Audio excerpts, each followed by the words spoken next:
Good afternoon friends, my self दर्शित गुवानी, बायोलाइफ biology में आप सबका स्वागत है। 12th साइंस एनसीईआरटी के अंदर हमने लास्ट लेक्चर के अंदर चैप्टर नंबर 12 देख रहे थे। चैप्टर नंबर 12 का नाम है biotechnology and it's applications. Biotechnology की हमने मेडिसिन फील्ड के अंदर एप्लीकेशंस का एक हमारा जो टॉपिक्स था उसके बारे में डिस्कस किया। How to make a new medicine as a like genetically engineered insulin. हम किस तरह से हम कौन सी मेथड की यूज से जेनेटिकली मॉडिफाइड इंसुलिन बना सकते हैं, जो डायबिटिक डिजीज वाले जो पेशेंट्स है उसके लिए पर्टिकुलर ये यूज होता है। तो उसके बारे में हमने डिस्कस लास्ट लेक्चर के अंदर कर लिया है।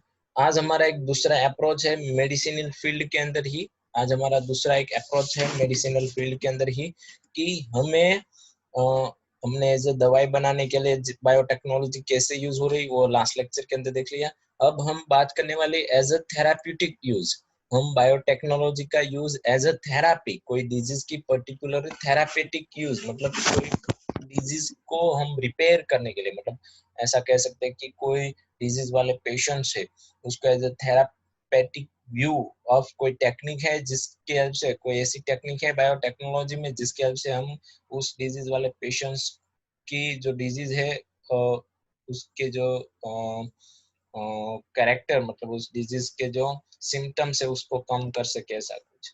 तो उसके बारे में आज देखने वाले हैं। और उसके बाद बायोटेक्नोलॉजी में हमारा लास्ट लेक्चर होगा डायग्नोसिस, मतलब हम डायग्नोसिस टेक्निक, कोई डिजीज को आइडेंटिफाई करने के लिए किस तरह से हम बायोटेक्नोलॉजी के अप्रोच को यूज कर सकते हैं।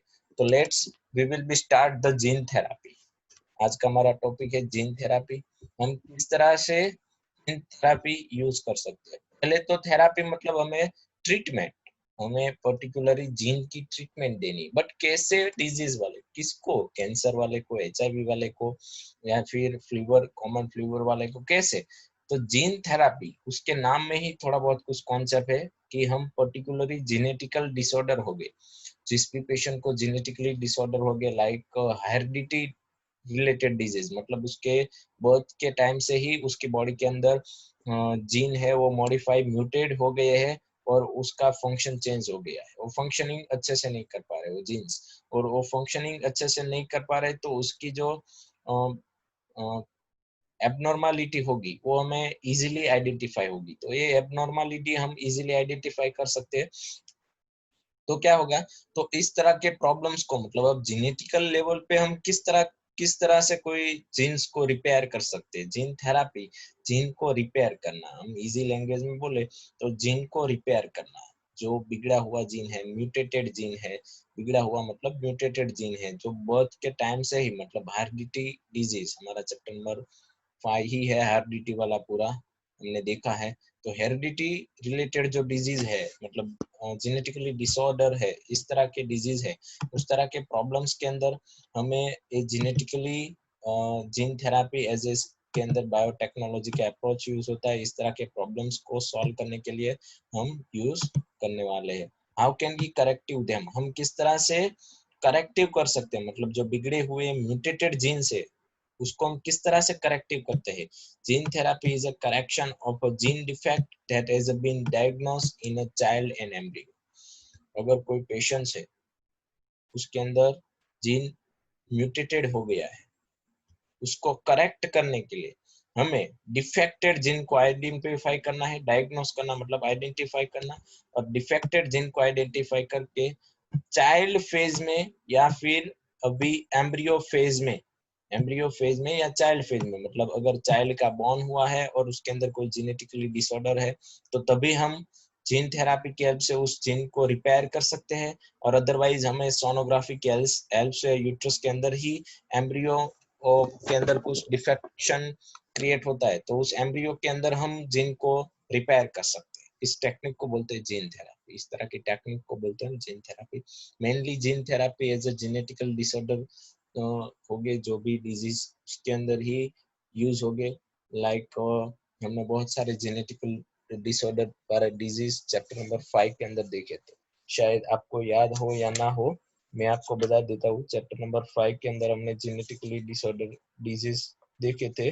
उसमें से sickle cell anaemia, haemophilia, thalassaemia, then after phenylketonuria, then after colour blindness, ये सब जेनेटिकली डिसऑर्डर थे। उसके अलावा भी बहुत सारे थे, Down syndrome, Klinefelter syndrome, Turner syndrome. तो ये सारे जेनेटिकली मतलब हमारा जो जीन्स है, हमारा जो क्रोमोसोम्स है, उसके अंदर कुछ ना कुछ चेंजेस है, तो वो भी हम रिपेयर कर सकते हैं। तो how can be repair? The mode of action and history. Clinically gene therapy first use, clinically gene therapy का पहली बार यूज हुआ इन 1919 में। एक 4 साल की बच्ची में, एक 4 साल की लड़की थी, वो पेशेंट थी, उसको डिजीज क्या था? उसके अंदर एडीए की कमी थी, एडिनोसाइन डाइएमिनेज डेफिशिएंसी थी, एडीए की कमी थी। अब हमें ब्रेन में ऐसा क्वेश्चन होता है, एडीए कहाँ पे यूज होता है? तो एडीए मैं आपको बता दूं कि ह्यूमन बॉडी के अंदर एडीए, एडिनोसाइन डाइएमिनेज डेफिशिएंसी, एडीए है एडिनोसाइन डाइएमिनेज, वो हमारी बॉडी के अंदर एज अ इम्यून सिस्टम को फंक्शनलिंग करने में यूज होता है। इम्यून सिस्टम को कोई स्टार्ट करने वाला प्रमोटर हो तो वो है एडीए। अगर हमारा प्रमोटर ही वर्क नहीं कर रहा तो इम्यून सिस्टम वर्क ही नहीं करेगी। मतलब हमारी बॉडी के अंदर कोई फॉरेन पार्टिकल आएंगे लेकिन हमारे बॉडी के अंदर एंटीबॉडी नहीं बनेगी। एंटीबॉडी नहीं बनना मतलब it is a major disease. आपके बॉडी के अंदर कोई भी आके घुस के आपकी बॉडी के अंदर डिजीज फैला सकता है, तो एंटीबॉडी तो बनना ही चाहिए। तो इसकी वजह से अब एडिनोसाइन डायमिनेज जो एडीए को प्रमोट करने वाला, मतलब जो एडीए बनाने वाला जो जीन्स है, एडीए एडीए जो बनाने वाले उस बच्चे के अंदर जो जीन्स थे, वो जीन कैसे थे? डिफेक्ट हो गए थे। डिफेक्ट मतलब वो सॉरी वो इनएक्टिव हो गए थे, मतलब वो जीन्स म्यूटेट हो गए थे, जिसके वजह से एडीए उसकी बॉडी के अंदर नहीं बन रहा है। तो हमारा मेन एम है कि इस जीन को हमें रिपेयर करना है, जिसके से उस बच्चे के अंदर फिर से एडीए बनने लगे। तो यहाँ पे पूरा एक जीन थ्योरी का कॉन्सेप्ट दिया है कि आपके पास एक हेल्दी जीन है, सपोज ये एडीए प्रोड्यूस करता है, ऐसा कुछ जीन है, तो उस जीन को आप एज अ वेक्टर कोई वायरस की बॉडी के अंदर एंटर करवा दो। अब इस वेक्टर को आप हेल्दी जीन के साथ जोड़ दो, मतलब वायरस विथ हेल्दी जीन्स। और अब इस वायरस प्लस हेल्दी जीन्स वाले जो रिकॉम्बिनेंट कह सकते हैं हम, तो इस तरह का जो रिकॉम्बिनेंट डीएनए था उसको आपने पेशेंट्स की बॉडी के अंदर इंक्लूड कर दिया। पेशेंट की बॉडी का पर्टिकुलर कुछ पार्ट होगा कि पेशेंट के ब्लड के अंदर, पेशेंट के सेल के अंदर, पेशेंट के लिम्फोसाइट्स, लिम्फ के अंदर, लिम्फोसाइट सेल्स के अंदर, किसी भी मतलब पेशेंट के पर्टिकुलर पार्ट में आपको इसको एंटर करवाना है। तो this is a gene therapy. ये पूरा मतलब एक कॉन्सेप्ट था, इजीली आप समझ सकते हैं कि हेल्दी जीन के साथ वेक्टर के साथ जोड़ के हमें एक रिकॉम्बिनेंट जीन बनाना है और उसको एंटर करवाना है। उसके बाद यहाँ पे देख सकते हैं मैंने लिखा है ADH इज एंजाइम। ADH क्या है? एक एंजाइम है और वो यूज होता है इम्यून सिस्टम को फंक्शनली करने। अब इस ADH की जो कमी है, ADA की जो कमी है, उसको पूरा करने के लिए हमारे पास बहुत सारे रास्ते हैं। First is a gene therapy. तो जीन थेरापी में क्या होता है, पेशेंट्स है, उस पेशेंट में से हमें फर्स्ट आइडेंटिफाई करना है जो डिफेक्टेड जीन है उसको। उसके बाद डिफेक्टेड जीन को डिलेशन करना है। डिलेट मतलब निकाल देना है, deletion of the ADA gene from the patient. जो डिफेक्टेड जीन है उसके अंदर क्या प्रॉब्लम होगा, suppose this is a genes defected gene, तो उसके अंदर जो एडीए बनाने वाला जो पार्ट होगा, मतलब सपोज इतना पार्ट एडीए बनाने के लिए रिस्पॉन्सिबल है तो डिलीट हो गया, मतलब वो म्यूटेट हो गया है। तो इसकी वजह से पेशेंट की बॉडी के अंदर हमें आइडेंटिकली सिम्टम्स आइडेंटिफाई हो रहे हैं, एडीए एंजाइम्स प्रोडक्शन रुक गया है और जिसकी वजह से इम्यून सिस्टम वर्क नहीं कर रही। उसके अलावा दूसरा हमारे पास एक रास्ता और है, वो रास्ता है new recombinant gene of ADA is enter to the patient body throughout the lymphocyte sales.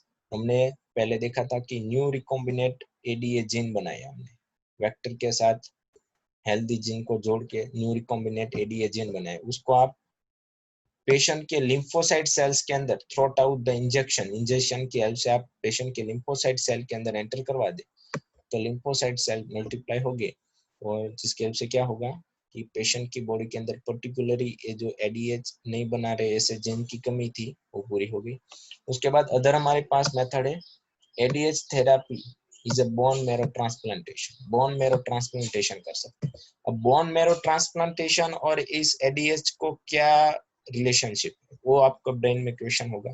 तो आपको बता दूं this is a human being, ये ह्यूमन बीइंग है, उसके सारे बॉडी के cell RBC, lymphocyte, monocyte, neutrophil, then after eosinophils etcetera, जितने भी सेल्स है व्हाइट ब्लड सेल एक्सेट्रा, सारे ब्लड सेल बोन मैरो में प्रोड्यूस होते हैं, बनते हैं, मतलब प्रोडक्शन होता है बोन मैरो में से ही वो नए सेल बनते हैं हमारे। जैसे कि आरबीसी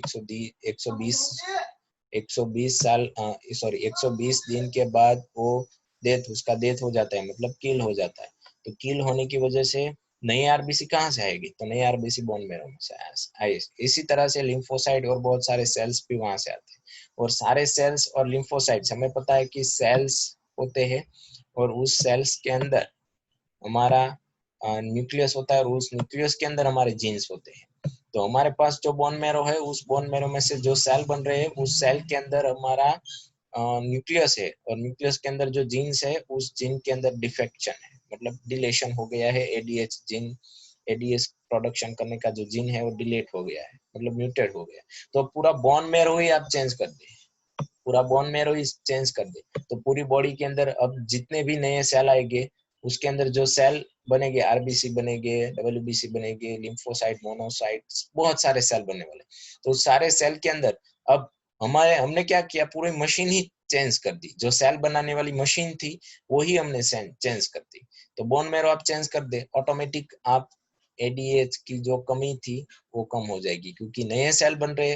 अब उस बोन मैरो में तो कुछ तकलीफ नहीं कि वहां से जो नए सेल बन के आ रहे, उसके अंदर तो कुछ तकलीफ नहीं है, उसके अंदर तो ये एडीएच जिन की कमी नहीं है, डेफिशिएंसी नहीं है। सो बहुत सारी बार बोन मैरो ट्रांसप्लांटेशन भी होता है, but it is a very costly process. So बहुत रेयर केस में यूज होता है, प्लस बोन मैरो मैच होना चाहिए, बहुत सारी प्रोसेस में से उसको पास आउट होना चाहिए। उसके बाद आपको मैं बता दूं आखिरी एक मेथड है जो यूज होती है बहुत बार, वो है other method of ADH therapy is the functionally ADH enter directly through the injection। functionally ADH enzyme है कोई अदर पेशेंट के पास, उसको आपने आइसोलेट किया विथ हेल्प ऑफ बायोटेक्नोलॉजी। ये भी बायोटेक्नोलॉजी का पार्ट है। आपने कोई एनिमल्स के अंदर लाइक कोई ह्यूमन बीइंग के ब्लड के अंदर एडीएच उसके सेल में से निकाला, उसको आइसोलेट किया, प्योरीफाई किया, और प्योरीफाई एडीएच, एक्टिव एडीएच आपने पेशेंट के बॉडी के अंदर डाल दिया विथ हेल्प ऑफ इंजेक्शन। तो उसको बोलते हैं enzyme replacement therapy. Directly ADH ही डाल देना है। अब सबसे क्योर थेरापी क्या है? Bone marrow transplantation. मतलब उसका रिजल्ट अच्छा होता है, क्योंकि आप बोन मैरो ट्रांसप्लांट कर दे तो कोई दिक्कत ही नहीं है। जितने नए सेल बनेंगे उसके उसके पास वो जो सेल अनमेच्योर, अब एडीएच तभी नहीं बनेगा सेल के अंदर जब सेल अनमेच्योर प्रोड्यूस होगा। सपोज हम देखते हैं कि फीमेल के अंदर से चाइल्ड का बर्थ होता है, तो चाइल्ड बर्थ के दौरान अगर अनमेच्योर बर्थ होता है तो पूरा बच्चे का पूरे सारे ऑर्गन डेवलप नहीं होते। तो इसी तरह से हमारे सेल भी बोन मैरो में बनते हैं, और सेल बोन मैरो में जैसे प्रोड्यूस होते हैं, अगर इनमेच्योर ही बाहर आ गए बोन मैरो में से तो उसके अंदर कुछ न कुछ जेनेटिकली प्रॉब्लम होगा ही, डेफिनेटली ऐसा ही है। तो बहुत बार ऐसा होता है। बट आप enzyme replacement therapy, gene therapy, कोई भी थेरापी करवाए, उसके अंदर आपको time to time enzyme body के अंदर ट्रांसप्लांट करवाना पड़ेगा, बॉडी के अंदर ट्रांसप्लांट करवाना पड़ेगा। जैसे कि 21 डे, 20 दिन, 25 दिन, एक महीना के अंदर एक इंजेक्शन एंजाइम का डलवाना ही पड़ेगा, अदरवाइज उसके बॉडी के अंदर क्रिटिकल सिम्टोमेटिक रिजल्ट दिखते हैं, जैसे कि कोई भी डिजीज, कोई भी वायरस, सिंपल जो इन्फेक्टेड बैक्टीरिया है जो दूसरी किसी बॉडी के अंदर एंटर नहीं हो सकता। व्हाई? बिकॉज ऑफ इसकी इम्यून सिस्टम वर्क करे, लेकिन इसकी बॉडी में आसानी से घुस सकता है। तो ये अदर मेथड। सो इतनी मेथड यूज होती है। अब उसके अंदर जीन थेरापी अगर यूज करनी है तो क्या करें हम? जीन थेरापी की हेल्प से, mode of action of gene therapy, तो हमें ऐसा करना है, एक जीन लेना है, उसके अंदर जो थेराप्यूटिक जीन है उसको रिमूव करना है। थेराप्यूटिक जीन को हमें पर्टिकुलरली एक वेक्टर वायरल वेक्टर मतलब वायरस का जो वेक्टर है उसका साथ जोड़ना है, उस वायरस को टारगेट सेल के अंदर एंटर करवाना है। और जिसके वजह से क्या होगा, टारगेट सेल के अंदर जो डीएनए है उस डीएनए क्या करेगा, उस डीएनए है वो डीएनए एंटर हो गया, रेप्लिकेट हो गया, हमें पता है डबल स्टैंडर्ड डीएनए में से डबल स्टैंडर्ड आरएनए बनता है, और ये डबल स्टैंडर्ड आरएनए होता है सेल में से एज अ रिबोसोम्स की हेल्प से प्रोटीन्स बनाता है, थेराप्यूटिक प्रोटीन्स। ये पूरा प्रोटीन बनाने का कॉन्सेप्ट है ना हमारे चैप्टर नंबर 6 के अंदर। न्यूक्लियस में से डीएनए बनते हैं, डीएनए में से एमआरएनए, मैसेंजर आरएनए, और मैसेंजर आरएनए के पास बहुत सारी एमिनो एसिड होते हैं, और सारे एमिनो एसिड इकट्ठा करके प्रोटीन्स बनाता है, हेल्प ऑफ राइबोसोम्स। सो अभी हमें इतना ही याद रखना है कि टारगेट सेल के अंदर हमने ए रिकॉम्बिनेट जो अपने आप ही हमने बनाया था, रिकॉम्बिनेट डीएनए था, उसको एंटर करवा दिया टारगेट सेल के अंदर। सपोज ह्यूमन बीइंग के अंदर एडीएच की कमी है, तो एडीएच प्रोडक्शन करने वाले जीन्स हमें दूसरे कोई एनिमल्स ह्यूमन बीइंग में से निकालने हैं, उसको हमें वायरस के अंदर एंटर करना है, और उस वायरस को पूरे के पूरे वायरस को ही ट्रांसफर कर देना है। कहाँ पे, टारगेट सेल में। अब इस वायरस को हमें उसके जो इन्फेक्टेड जीन्स थे उसको हमें डिस्ट्रॉय कर देना है पहले, उसके बाद ही हम एज अ वेक्टर इसको यूज कर सकते हैं। और हमें पता है कि उसके बाद ये वायरस टारगेट सेल के अंदर जाके रेप्लिकेट होगा, और जैसे सारे लिम्फोसाइट्स के अंदर हमारा जो एडीएच है मिलेगा। तो जीन थेरापी यहाँ पे लिखा, but this disease not completely curative मतलब इस डिजीज को आप ट्रीट कर सकते हैं, एज अ दवाई फॉर्म में सारी ट्रीटमेंट यूज कर सकते हैं, लेकिन आपने एक बार ये यूज कर लिया उसके बाद आपको दूसरी बार इसकी जरूरत नहीं पड़ेगी, ऐसा कुछ जरूरी नहीं है। आपको मैंने कहा ना पर्टिकुलर इंटरवल टाइम के दौरान आपको ये यूज करना ही होगा। उसके बाद जीन थेरापी स्टेप्स दिए हैं। Lymphocyte from the blood patient are grow on the culture and outside the body. हमें जो भी पेशेंट है उसके लिम्फोसाइट लेबोरेटरी के अंदर एक प्लेट के अंदर ग्रो करवाने हैं, इसके अंदर ग्रो करो। उसके बाद उसके अंदर फंक्शनल एडीएच जीन है उसको डालना है। फंक्शनल एडीएच मतलब सीडीएनए, जो हमारा use of using retroviral vector, retrovirus है उसका वेक्टर यूज करना है, उसके अंदर फंक्शनल एडीएच का जो जीन है, थेराप्यूटिक जीन है, वो एंटर करवाना है, जैसे कि पीछे इमेज में दिखाया था। उसके बाद इंट्रोड्यूस द लिम्फोसाइट सेल, और इस ये जो पूरा रिट्रोवायरस वेक्टर प्लस एडीएच वाला जीन वाला पूरे के पूरा को टारगेट सेल के अंदर इंट्रोड्यूस करवाना है। Then after returns lymphocyte to patients, और ये जो लिम्फोसाइट्स के अंदर हमने रिट्रोवायरस वाला वेक्टर और एडीएच डाल दिया, उसके बाद इस लिम्फोसाइट को फिर से पेशेंट की बॉडी के अंदर एंटर करवा देना है, रिटर्न करवा देना है। तो क्या होगा, उसकी बॉडी के अंदर एडीएच अब इतने सेल्स के अंदर है, सो मेंटेन हो पाएगा। लेकिन जैसे कि ये सारे लिम्फोसाइट सेल की लाइफ स्पैन खत्म हो जाएगी,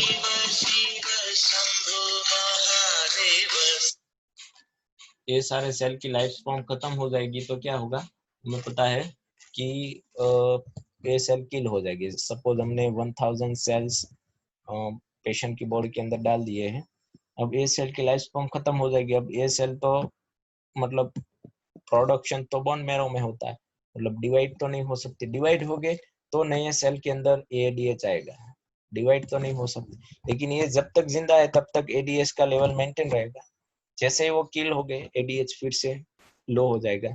और फिर से पीरियोडिकली हमें इस जीन थेरापी की हेल्प से हमें जीन बनाना है, मतलब तो फंक्शनल एडीएच जीन होगा उसको रिट्रोवायरस के साथ डालना है, और पर्टिकुलर पेशेंट्स के जो लिम्फोसाइट सेल है उसको लेबोरेटरी के अंदर ग्रो करवाना है, और उसके अंदर इसको इंजेक्ट करके फिर से पेशेंट की बॉडी के अंदर डालना है। मतलब पीरियोडिकली आपको ये प्रोसेस करनी पड़ेगी, पीरियोडिकली आपको ये प्रोसेस करनी पड़ेगी। तो ये जीन थेरापी, अगर आपको ये यूज नहीं करना तो बेस्ट ऑप्शन हमारी बुक्स के अंदर भी दिया गया, मैंने भी बोला है कि आप बोन मैरो चेंज करवा सकते हो, लेकिन it is a very costly process, और बोन मैरो चेंज करवाने की प्रोसेस भी बायोटेक्नोलॉजी के अंदर आती है, क्योंकि help of biotechnology particularly technical base आपने वर्क किया, और टेक्निकली आपने अदर पेशेंट का, अदर डोनर का बोन मैरो किसी और के अंदर ट्रांसप्लांट करवाया।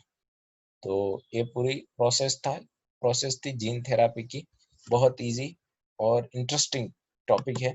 उसके बाद नेक्स्ट हमारा टॉपिक था, इजी तो है लेकिन इंटरेस्टिंग भी है। उसके बाद नेक्स्ट हमारा टॉपिक है, यहाँ पे आपको देख सकते हैं जीन थेरापी की पूरी थियरी दी है एक ही पैराग्राफ के अंदर, इजी। और हमें याद रखना है एडीएच का full form, first time clinical trial कब हुआ, और पेशेंट कितने ओल्ड, वो कितने साल की ओल्ड गर्ल थी।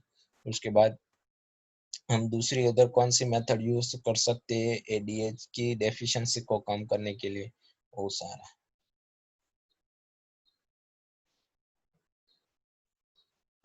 यस। उसके बाद हमारा नेक्स्ट टॉपिक है diagnosis, molecular diagnosis. Molecular diagnosis basis पर भी हम ये पूरा जो मेडिसिनल फील्ड है, मतलब जो हमारी बायोटेक्नोलॉजी का अप्रोच है उसका प्रिंसिपल है, यहाँ पे यूज कर सकते हैं। तो ये जीन थेरापी का जो इमेज है वो हमारा mode of action of gene therapy का पूरा आपको अंडरस्टैंड करवा सकता है। इजी है, सिंपल है, आप इजीली अंडरस्टैंड कर सकते हैं। तो आज हमारा यहाँ तक का topic. Next topic we will be seen in next lecture. हम मॉलिक्यूलर डायग्नोसिस, एक ही अप्रोच बाकी रहा है हमारे मेडिसिनल फील्ड के अंदर बायोटेक्नोलॉजी की एप्लीकेशंस का, वो भी देख लेंगे। उसके बाद हम बायोटेक्नोलॉजी को एग्रीकल्चर में कंप्लीट कर लिया, उसके बाद हमने मेडिसिन के अंदर भी हम कंप्लीट कर लेंगे। उसके बाद तीसरा है बायोटेक्नोलॉजी की एप्लीकेशंस, हमें स्टडी करनी है हमारी only on only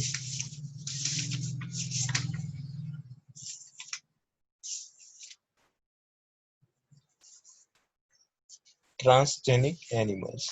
transgenic animals किस तरह से वर्क करते हैं, ट्रांसजेनिक एनिमल्स का लास्ट टॉपिक है हमें स्टडी करना है। Thank you very much.